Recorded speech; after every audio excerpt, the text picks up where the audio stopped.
এভাবে তো আসলে পরীক্ষা দেওয়া খুব কষ্ট হয়ে যাচ্ছে। প্রত্যেকটা স্টুডেন্ট যদি জ্বরে পড়ে বা সিক হয়, এটা রেসপন্সিবিলিটি কি শিক্ষামন্ত্রী নিবে? দেখতে পারেন ঢাকার বিভিন্ন স্থানে পানি জমছে, সবাই কি আর এভাবে আসতে পারে নাকি?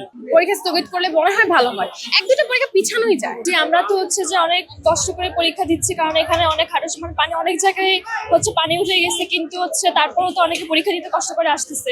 আমাদের এখানে এলাকায় যদি কম থাকলে অন্যান্য জায়গা থেকে হচ্ছে যে অনেক পানি, তো এভাবে তো আসলে পরীক্ষা দেওয়া খুব কষ্ট হয়ে যাচ্ছে। এমন যদি পরিবেশে তাহলে তো সবার জন্য সবার দিক বিবেচনা করে অবশ্যই স্থগিত করা উচিত।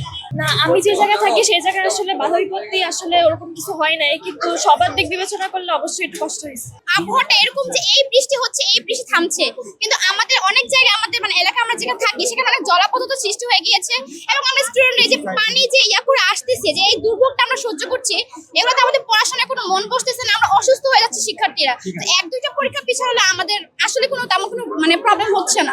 প্রত্যেকটা স্টুডেন্ট যদি জ্বরে পড়ে বা সিক হয়, এটা রেসপন্সিবিলিটি কি শিক্ষামন্ত্রী নিবে? সকাল থেকে নিয়ে বৃষ্টি পড়তেছে, এখানে আমরা ভিজে টিজে তারপর আসছি।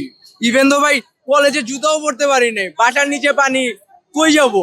এখানে আপনারা যে দাঁড়ায় রয়েছেন এখানেও পানি, বৃষ্টি একটু আগেও পড়ছে। আমরা যে ভাই বলছিল যে এক বোর্ডে পরীক্ষা বন্ধ হলে বাংলাদেশের সকল বোর্ডে পরীক্ষা বন্ধ হবে, তার কাজগুলো কোথায়, তার কথা আর কাজের মিল কোথায়? তিনি কি আসলেই আমাদেরকে মানে বিপদে ফেলাতে চায়, নাকি আমাদেরকে অসুস্থ করে মেরে ফেলতে চায়? হ্যাঁ হ্যাঁ, অবশ্যই, কারণ তাদাম দেশের মানুষ এখন সংসদে মানে সংশয়ে আছে।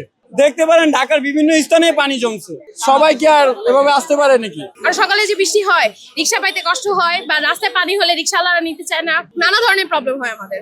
পরীক্ষা স্থগিত করলে মনে হয় ভালো হয়, এক দুটো পরীক্ষা পিছানোই যায়।